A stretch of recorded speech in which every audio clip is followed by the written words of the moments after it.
샬롬, 제인에어 2권 첫 번째, 제22장. 로체스터 씨와 약속한 휴가는 일주일밖에 되지 않았는데 벌써 한 달 넘게 게이츠헤드에 머물고 있었다.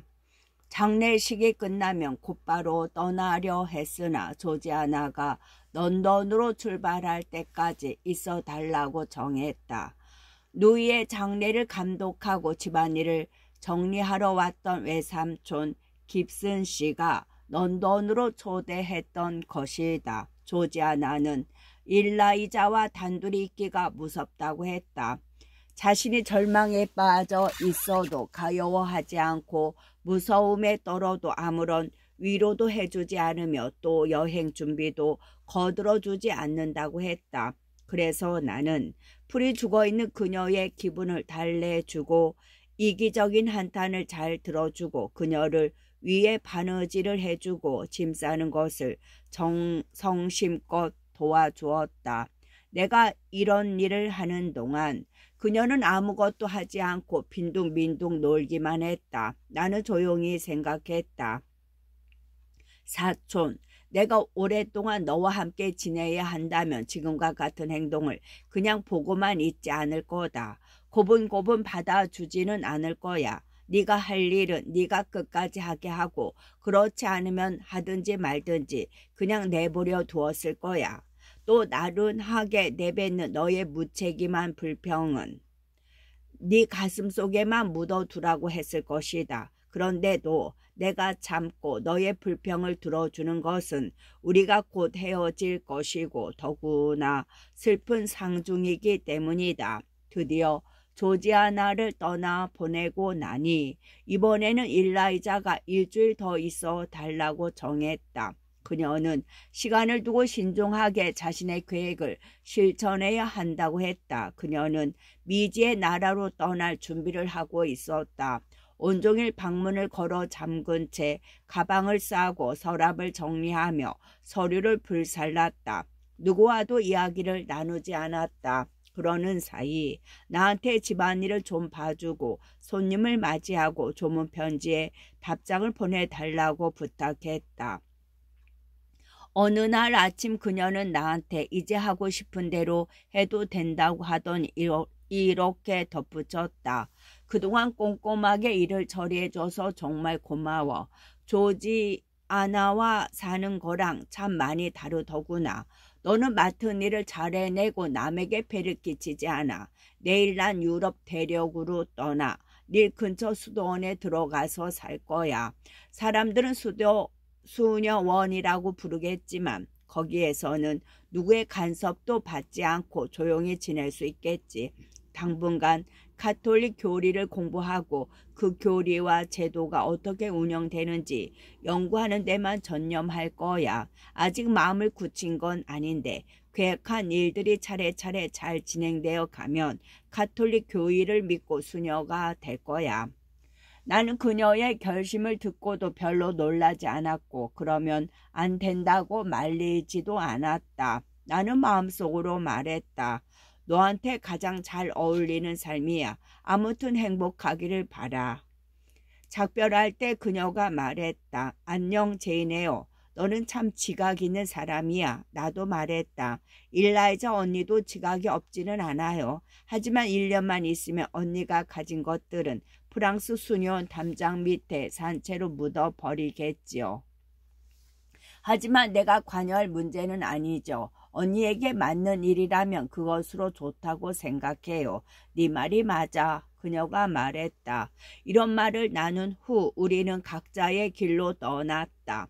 일라이자와 조지아나에 대해서는 앞으로 얘기할 일이 없을 것 같아서 잠깐 말해두려고 한다. 조지아나는 부유하지만 도락에 빠진 상류층 남자와 결혼했다. 일라이자는 실제로 수녀가 되었다. 견습 기간을 거쳐 지금은 수녀원에서 꽤 높은 자리에 올랐고 자신의 재산을 수녀원에 기부했다. 길든 짧든 집을 떠났다가 다시 돌아갈 때 마음이 어떤지 나는 알지 못했다. 경험해 본 적이 없기 때문이다. 어렸을 때 오래 산책을 하고 게이츠 헤드로 돌아올 때의 기분은 안다. 그때 추워 보인다거나 침울한 표정을 짓고 있다고 빈잔을 들었다. 그리고 교회에 갔다가 로드 학교로 돌아올 때의 기분도 알고 있다. 풍성한 음식과 따뜻한 불을 기대했지만 둘 다 이루어지지 않았다. 이와 같다면 집으로 돌아가는 것이 조금도 즐겁거나 반갑지 않을 것이다. 가까워질수록 더 강하게 끌어당기는 자석이 어디에도 없기 때문이다. 손필드로 돌아가는 기분이 어떤 것인지는 이제 겪어봐야 알 것이다. 여행은 몹시 지루했다. 전날 50마일, 약 80km를 달려 여관에서 하룻밤 보내고 다음날 또 50마일을 달려갔다. 전 12시간 동안 나는 임종 직전 리드 부인의 모습을 생각했다. 보기 흉한 얼굴과 기묘하게 변한 그녀의 목소리를 떠올려 보았다. 장례식이 있던 날 관 연구차 소작인과 하인들의 검은 행렬 친인척은 별로 없었다. 검은 행렬, 입을 쩍 벌린 지하 납골당, 고요한 교회, 엄숙한 예배 등을 머릿속으로 다시 그려보았다. 그 다음에는 일라이자와 조지아나를 생각했다. 무도회에서 주목받았던 사람과 수녀가 된 사람, 둘의 인간성과 성격을 분석해 보기도 했다. 저녁이 되어 큰 도시에 도착해서야 이러한 생각을 멈췄다. 밤은 내 생각을 완전히 다른 방향으로 바꿔놓았다. 여관방 침대에 누워 나는 추억을 버리고 앞날을 생각했다. 나는 손필드로 돌아가는 길이었다. 하지만 내가 언제까지 그곳에 머물 수 있을까? 오래 있지는 않을 것이다. 그건 확실했다. 페어팩스 부인이 보내온 편지에는 내가 없는 동안 손필드 저택에 손님들이 모두 떠났다는 것과 로체스터 씨가 3주일 전에 런던에 가셨는데 2주일 있으면 돌아오실 예정이라는 내용이 들어있었다.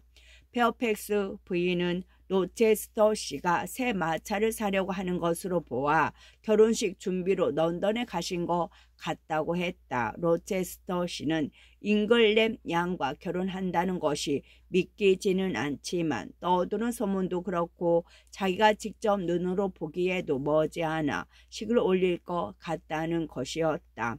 그걸 못 믿겠다니 당신도 꽤나 의심이 많은 사람이네요. 난 의심의 여지가 없는데 나는 속으로 생각했다. 그때 의문이 솟았다. 나는 이제 어디로 가야 하지? 그날 밤 꿈에 계속 잉글램 양이 나타났다.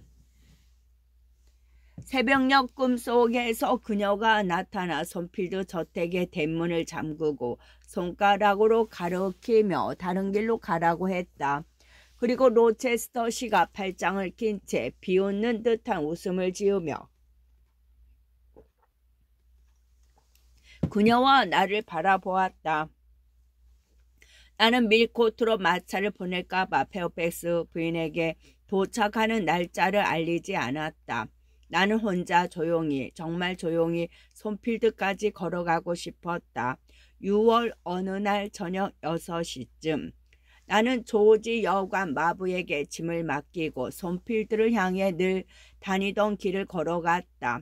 지금 생각에는 밭 한가운데에 난 이 길을 지나다니는 사람이 거의 없었다. 여름날에 밝고 화사한 저녁이 아니라 맑고 부드러운 바람이 부는 저녁이었다. 길 옆 풀밭에서 사람들이 건초를 만들고 있었다. 옅은 구름이 퍼져 있었지만 하늘이 파란 것을 보니 내일 날씨가 활창할 것 같았다. 하늘이 보이는 부분은 부드럽고 차분한 푸른색을 띠었고 구름은 높고 옅었다. 서쪽 하늘도 온화해 보였다. 차가운 물기로 싸늘해 보이지 않았다. 마치 대리석 빛깔의 수증기 장막 뒤에서 불이 활활 타오르는 재단 같았고 옅은 구름 틈새로 붉은 황금빛 노을이 새어 나왔다.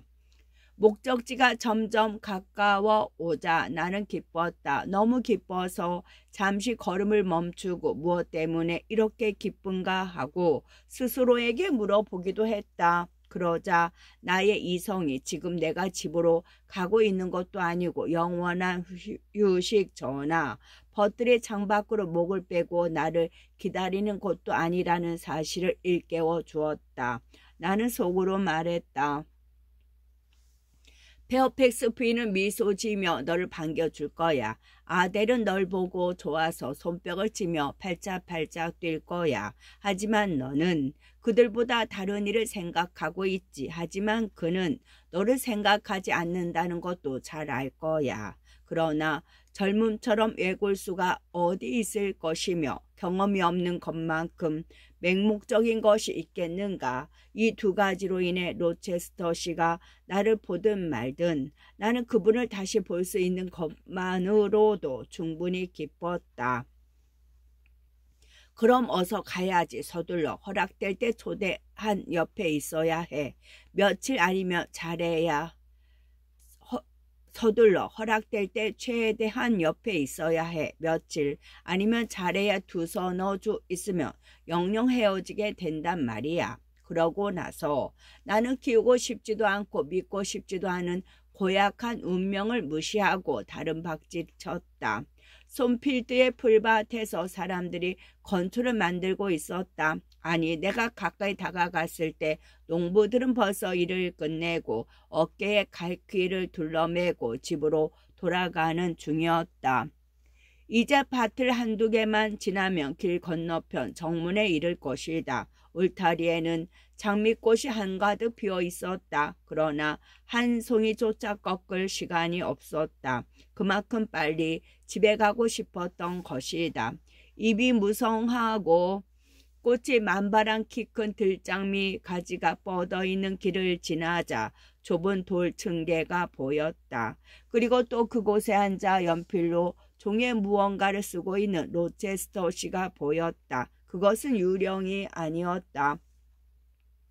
그런데도 나의 온 신경이 확 풀려버렸다. 한동안 마음을 억누를 수가 없었다. 왜일까? 그를 만나면 이렇게 떨리고 그 앞에서는 말도 나오지 않고 몸을 가누기도 힘들어질 거라고는 상상도 하지 못했다. 몸을 움직일 수 있다면 돌아서 가자. 바보같이 굴 필요 없어. 나는 다른 길로 집으로 들어갈 수 있었다. 그러나 집으로 들어가는 길이 20개가 있다고 한들 소용없었다. 이미 그가 나를 보았던 것이다. 야, 드디어 돌아왔군. 어서 이쪽으로 와요. 그가 소리치며 종이와 연필을 지웠다. 그에게 가려고 했지만 어떻게 해야 할지 몰랐다. 내 몸이 내 몸 같지 않았던 것이다. 나는 아무렇지도 않은 듯 보이려고 했었다. 특히 얼굴에 근육을 통제하려고 했지만 발칙하게도 내 말을 듣지 않고 감정을 드러낼 방국이었다. 내 모자에 베일이 달려 있어서 그나마 다행이었다. 나는 그것을 내리고 침착한 척했다. 제인에요. 어떻게 밀코트에서 여기까지 걸어올 생각을 했소? 역시 보통 사람이랑 다르다니까. 마차를 보내달라고 해서 덜거덕거리며 오는 게 아니라 꿈결이나 그림자처럼 황혼을 타고 집 근처에 슬며시 스며들다니. 도대체 한 달 동안 뭘 했소? 외숙모께서 돌아가셔서 그곳에 계속 있었어요. 정말 제인다운 대답이군. 착한 천사들이여. 나를 지켜주소서. 그녀는 저승에서 왔답니다. 죽은 자들이 사는 나라에서요. 황혼 속에 홀로 있는 나를 만나 그렇게 말하는군요. 내게 용기가 있다면 당신이 정말 사람인지 유령인지 만져볼 텐데 말이야. 이 요정 아가씨. 하지만 차라리 늪에 나타나는 파란 도깨비불을 잡는 게 낫겠소. 잠시 입을 다물었던 그가 다시 말을 이었다. 꼬박 한 달 동안 나와 떨어져 있으면서 나라는 사람을 깡그리 잊고 있었겠군 그래. 다시 그를 만나면 몹시 기쁠 거라는 생각은 했다. 비록 머지않아 나의 주인이 아닌 남남이 될 거라는 불안과 그에게 나는 아무것도 아니라는 생각 때문에 찢어지는 듯 마음이 아팠지만 그에게는 사람을 행복하게 만드는 마력이 넘쳐. 적어도 나는 그렇게 느꼈다. 나처럼 길을 잃고 헤매는 사에게는 그가 던져주는 빵 조각을 맛보는 것이 멋진 잔치상을 받는 것처럼 여겨졌다. 그가 마지막에 한 말이 적잖은 위안이 되었다. 내가 그를 잊고 말고 하는 것이 그에게 전혀 중요하지 않은 것만은 아니라는 생각이 들었던 것이다. 게다가 그는 내가 내 집에라도 온 듯 말했다. 아, 정말 내 집이라면 얼마나 좋을까. 그는 돌층계에 앉은 채 조금도 움직이지 않았다. 나는 지나갈 수 있도록 좀 비켜달라는 말을 하고 싶지 않았다. 그래서 런던에 다녀왔는지 물어보았다. 그렇소. 당신은 전리안을 가졌나 보군. 페어팩스 부인이 편지로 알려주셨어요. 내가 무슨 일로 갔다 왔는지도 말해주던가. 네, 모든 사람들이 아는 일이잖아요. 제인, 당신이 저 마타를 좀 봐줘야겠소. 로체스터 부인에게 잘 어울리는지 말이야. 저 마차의 자줏빛 쿠션에 기대앉으면 내 아내가 부디카 여왕처럼. 부디카는 고대 로마의 지배에 저항해 반란을 일으킨 브리튼 족의 여왕처럼 보이지 않을까? 제인, 내가 그 여자와 어울리는 배필이 되려면 훨씬 더 잘생겨야 되겠소. 자, 당신은 요정이니까 말해봐요. 나를 미남으로 만들어줄 마력이나 영약, 또 그런 것들을 좀 줘요. 그건 마법으로도 어쩔 수 없는 거예요. 당신을 사랑하는 눈으로 보면 충분히 매력이 넘치죠. 그런 눈으로 보면 당신은 정말 잘생긴 남자예요. 당신의 무뚝뚝한 태도가 잘생긴 것보다 훨씬 더 매력적이죠. 나는 마음속으로 말했다. 로체스터 씨는 가끔 내가 입 밖에 내지 않은 생각을 꿰뚫곤 했다. 이번에도 그는 내가 아무렇게나 꾸며낸 대답에는 대꾸하지 않고 아주 보기 드문 특유의 미소를 지으며 나를 바라보았다. 그는 대수롭지 않은 일에는 그 귀한 미소를 보여주기 아깝다고 생각하는 것 같았다. 그의 웃는 얼굴은 마음의 햇살처럼 나에게 내리쏘아졌다. 자네, 이제 지나가요. 잔넷, 제인의 별칭. 그가 층계를 비켜주며 말했다. 친구의 집에 들어가 지침 작은 발 좀 쉬어요. 이때 내가 할 수 있는 일이란 그저 말없이 그의 말을 순순히 따르는 것뿐이었다. 그 이상 말할 필요 없었다.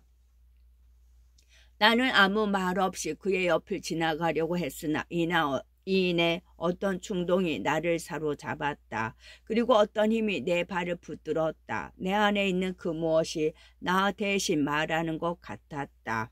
로체스터 씨, 이렇게 친절히 맞이해 주셔서 정말 고맙습니다. 다시 선생님께 돌아오니 왠지 기쁘네요. 선생님이 계신 곳은 어디나 제 집이에요. 저의 유일한 집이요. 설사 그가 나를 잡으려고 해도 도저히 따라올 수 없을 만큼 나는 불이 나게 걸어 올라갔다. 아델은 나를 보더니 뛸 듯이 기뻐했다. 페어팩스 부인은 늘 그렇듯 진심으로 다정하게 맞이해 주었다. 리언은 방긋 웃었고 소피도 기뻐하며 안녕하세요 라고 인사했다. 나는 정말 기뻤다. 자신의 주변 사람들한테 사랑받고 자기의 존재로 그들이 더욱 즐거워할 때만큼 행복한 일도 없다. 그날 밤 나는 앞일에 대해 눈감아 버리기로 했다. 머지않아 다가올 이별과 슬픔을 경고하는 마음의 소리에 귀를 막았다. 차를 마시고 나서 페어팩스 부인은 뜨개질을 하고 나는 그 옆 낮은 의자에 앉아 있었고 아델은 나한테 바싹 붙어서 카펫 위에 무릎을 꿇고 앉아 쉬고 있었다. 황급빛 병원의 고리처럼 서로의 애정이 우리를 둘러싸고 있는 기분이었다. 나는 우리가 헤어지지 않도록 해달라고 마음속으로 기도를 올렸다. 그때 로체스터 씨가 소리 없이 불쑥 들어왔다. 그는 화기애애한 우리의 모습을 보고 기쁜 듯했다. 그는 페어팩스 부인에게 양딸이 돌아와서 이제 마음 놓은 것 같다고 말한 후 아델이 자그마한 영국 엄마를 집어삼킬 듯이 보고 있다고 했다. 이때 나는 그가 결혼한 후에도 우리를 멀리 쫓아 버리지 말고 태양 같은 자기 보호 아래 계속 살게 해줬으면 하는 희망을 품었다. 내가 선필드 저택으로 돌아온 지 2주일쯤 지났는데 이상하게도 조용한 나날이 이어졌다. 주인의 결혼에 대해 아무 말도 나오지 않았다. 결혼식을 준비하는 것 같지도 않았다. 나는 날마다 페어팩스 부인에게 결정된 거 없냐고 물었고 그녀는 번번이 없다고 대답했다. 언젠가는 페어팩스 부인이 주인에게 직접 신부를 언제 맞이할 거냐고 물었는데 그저 묘한 표정을 지으며 웃어넘겨 도대체 무슨 생각을 하고 있는지 모르겠다고 했다. 특히 놀라운 것은 잉글램 양이 손필드에 오거나 로체스터시가 잉글램 저택을 방문하지도 않았다는 것이다. 물론 그곳은 20마일 약 32km나 떨어진 다른 주의 경계선에 있었다. 그러나 열렬히 사랑하는 사람들에게 20마일이 대수인가. 로체스터시처럼 건장하고 숙달된 기수라면 한나절에 갔다 올 수 있는 거리였다. 나는 그럴 권리조차 없으면서 엉뚱한 희망을 품어보았다. 결혼이 깨지고 모든 이야기가 헛소문이며 한쪽 아니면 둘 다 마음이 변했는지도 모른다는 것이었다. 나는 항상 주인이 슬픈지 화가 났는지 살펴보곤 했다. 하지만 요즘처럼 인상도 쓰지 않고 불쾌해하지 않은 날도 없었다. 나와 아델과 함께 있거나 혹은 내가 기운 없이 시리에 빠져 있으면 오히려 그가 쾌활하게 굴었다. 게다가 요즘처럼 자주 나를 부른 적도 없었다. 그리고 이처럼 내게 친절한 적도 없었다. 그리고 나 역시 이처럼 그를 사랑한 적이 없었다. 제23장 눈부신 한여름이 영국 전역에 빛났다. 사면이 바다인 영국에서는 좀처럼 맑게 갠 하늘과 이글거리는 태양을 볼 수 없는데 어쩐 일인지 이때는 날마다 그런 날이 이어졌다. 마치 이탈리아의 절세가 남쪽에서 눈부신 태양을 몰고 날아와 엘비온 절벽에 내려앉은 것 같았다. 건축 작업이 모두 끝난 엘비온은 잉글랜드의 별칭. 건축 작업이 모두 끝난 손필드 들판은 파르란히 빛났다. 길은 하얗게 말라 있었고 나뭇잎은 울창하게 우거졌다. 잎이 무성해 짙은 빛을 띤 울타리와 숲은 말끔하게 불을 뺀 초원의 빛깔과 대조를 이루었다. 성요한 축일 6월 24일 저녁 아델은 반나절 동안 헤이 오솔길에서 산딸기를 따느라 지쳤는지 해가 떨어지자마자 잠자리에 들었다. 나는 그녀가 잠드는 걸 지켜보다가 정원으로 나갔다. 하루 중 가장 기분 좋은 시각이었다. 낮에 강렬한 태양이 모든 것을 데워버리고 목마름에 헐떡이는 들판과 그을은 산마루에 촉촉이 이슬이 내려앉았다. 태양이 조용히 사라진 구름 한 점 없는 하늘이 고상한 자줏빛으로 물들어가고 붉은 보석의 광채와 타오르는 용광로의 불꽃이 한데 뒤섞인 것처럼 찬란하게 타올라 하늘 한가운데까지 연한 빛깔이 부드럽게 퍼져나갔다. 역시나 맑고 짙은 푸른색의 아름다운 동쪽 하늘에 하나의 보석, 즉 이제 막 떠오른 별 하나가 외로이 떠 있었다. 머지않아 달이 떠오르겠지만 아직은 지평선 아래 숨어 있었다. 한참 동안 나는 보석이 깔린 길을 걸었다. 그때 묘하게 익숙한 여송연 냄새가 어느 창문에서 풍겨 나왔다. 살펴보니 서재 미닫이 창이 손바닥만큼 열려 있었다. 그곳에서 내가 보일지도 모른다는 생각이 들어 나는 과수원으로 들어갔다. 저택 울타리 안에서 이곳만큼 아늑하고 조용한 곳도 없었다. 나무가 울창하고 잎이 피우고 꽃이 만발한 이곳은 한쪽으로는 앞마당을 가리는 꽤 높은 담으로 둘러쳐 있었고 다른 한쪽으로는 잔디밭을 가로막는 너도 밤나무 가로수 길이 있었다. 씁쓸한 들판 쪽으로는 낮은 울타리가 경계를 지고 있었다. 그 울타리까지는 월계수가 늘어선 오솔길이 다 있었다. 그 길 끝에는 커다란 마루니의 한 그루가 있었고 그 아래에는 둥그렇게 앉을 만한 자리가 있었다. 여기라면 아무도 모르게 천천히 산책할 수 있었다. 이슬이 내리고 사방이 고요한 가운데 황혼이 짙어가는 동안 나는 언제까지나 걸을 수 있을 것 같았다. 그러나 지금 막 솟아오른 달빛이 다른 곳보다 더 넓다란 공간을 비추는 쪽으로 발길이 이끌렸다. 나는 그렇게 울타리 위쪽과 꽃밭과 채소밭, 과수원을 거닐다가 어느 순간 걸음을 멈췄다. 무슨 소리가 들린 거 아니고 뭔가를 봤기 때문도 아니었다. 그저 가슴 한쪽을 따끔하게 쑤시는 듯한 향기 때문이었다. 들장미, 게살적수, 제스민, 페랭이꽃, 장미꽃 향기는 저녁 공개 제물이 된 지 오래였다. 그러나 이 새로운 향기는 관목의 향기도 꽃향기도 아닌 내가 익히 알고 있는 노체스터시의 여송연 향이었다. 난 주위를 두리번거리고 귀를 쫑긋 세워보았다. 나뭇가지가 휠 정도로 익은 열매가 늘어진 것이 보였다. 반 마일 정도 떨어진 숲에서 나이팅게일이 노래하는 소리가 들렸다. 사람의 움직임이나 걸음소리는 들리지 않는데 향기는 점점 더 진하게 풍겼다. 나는 마주치지 않으려고 관목숲으로 난 샘문 쪽으로 걸어갔다. 그때 마주 들려오는 노체스터시가 보였다. 나는 담쟁이 넝쿨이 우거진 구석으로 몸을 숨겼다.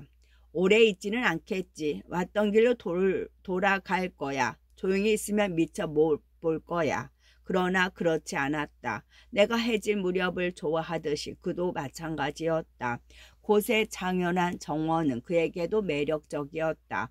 그는 느릿느릿 걸어왔다. 그러면서 구스베리 나뭇가지를 들어 묵직하게 매달린 자두만한 열매를 바라보았다.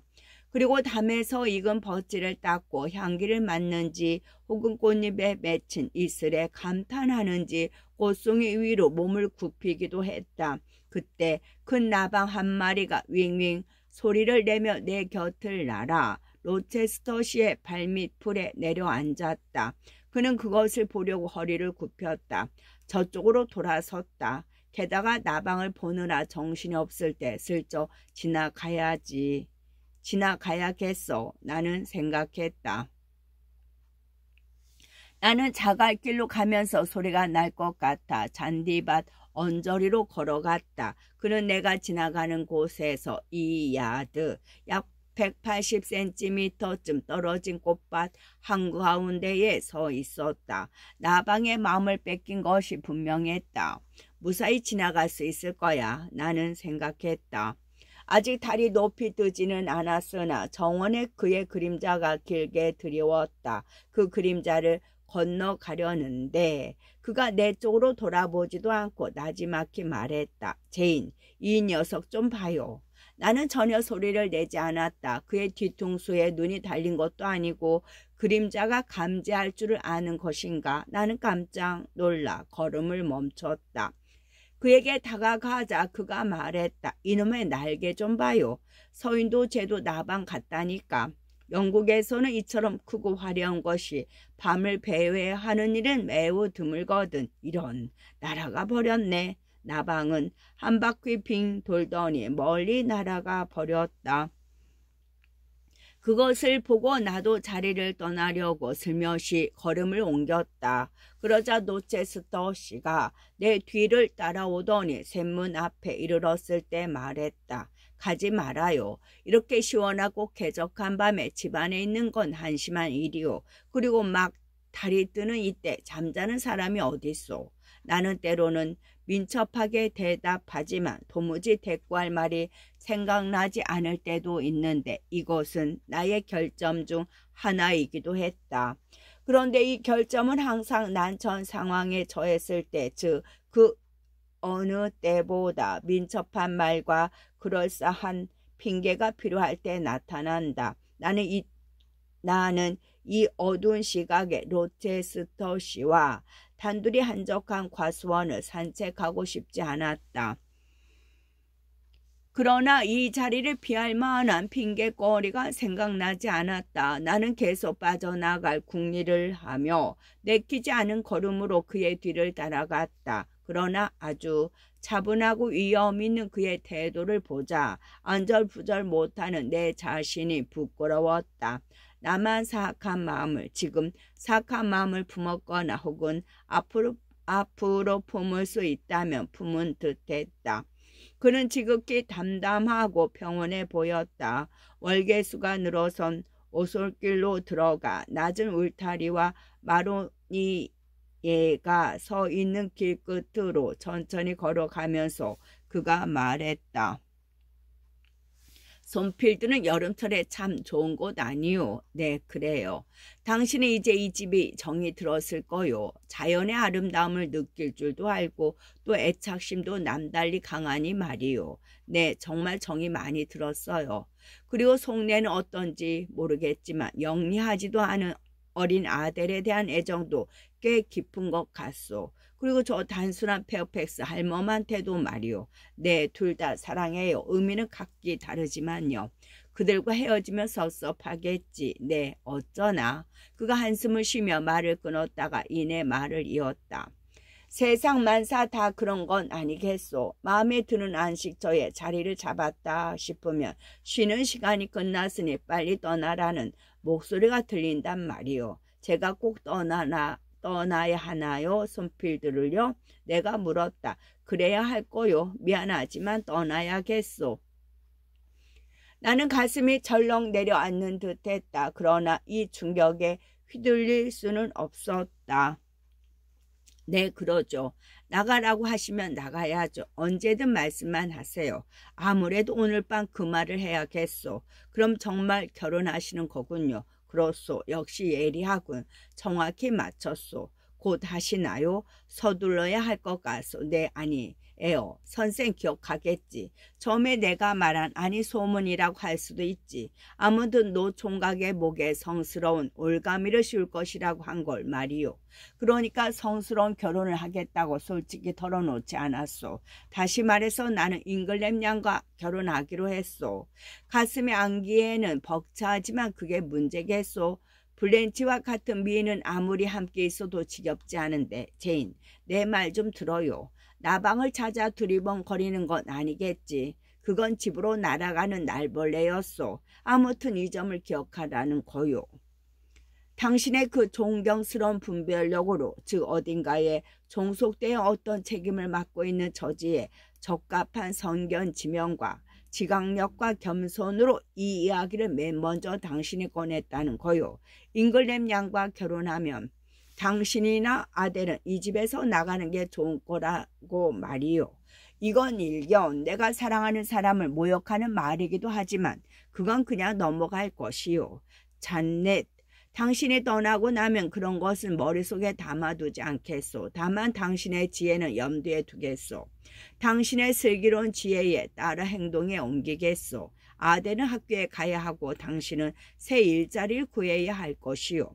네, 바로 광고를 낼게요. 그동안 나는 다른 집을 구할 때까지 여기 머물게 해주세요라고 말하고 싶었다.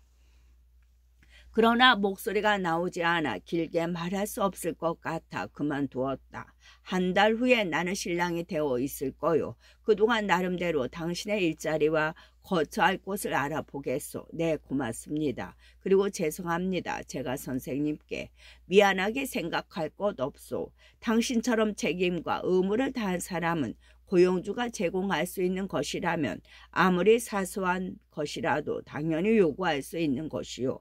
사실 나는 이미 장모 되실 분에게 적당한 일자리가 있다는 얘기를 들었소. 다행히 아일랜드의 코너트주 비터너트 로지 장원에서 다이오니시어스 오글 부인의 5딸들을 가르칠 사람을 찾고 있더군. 당신도 아마 아일랜드를 좋아하게 될 거요. 모두 좋은 사람들이라고 하니까. 아주 먼 곳이네요. 그 정도야 뭐. 당신처럼 지각 있는 아가씨에게 항해나 거리가 대수겠소. 항해가 아니라 거리가 문제죠. 멀기도 먼데다 바다로 가로막혀 있으니. 무엇이 가로막혀 있다는 것이요? 영국과 손필드와 그리고 또 뭐요? 선생님이요. 나도 모르게 이런 말이 튀어나왔다. 그러자 참을 새도 없이 눈물이 쏟아졌다. 그러나 나는 소리내어 울지 않았고 흐느끼지도 않았다. 오골 부인과 비터너트 로지 저택이 내 가슴을 서늘하게 했다. 그리고 지금 함께 걷고 있는 노체스터 씨와 나 사이에 흐르며 우리 둘은 갈라놓은 파도 치는 바다를 생각하니 더욱 소름이 돋았다. 나아가 내가 사랑하는 사람과 나 사이를 갈라놓은 재산, 계급, 인습 등의 더 넓은 바다는 내 마음을 얼어붙게 했다.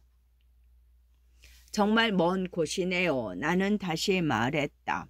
그렇지, 멀긴 하지. 당신이 아일랜드의 고너트주 비터너트 저택으로 가면 나는 영영 당신을 못 만날 거요. 그건 분명하오. 더구나 난 그 나라를 별로 좋아하지 않으니 갈 일이 없겠지. 젠, 우리 좋은 친구였지 않소? 네, 그랬어요.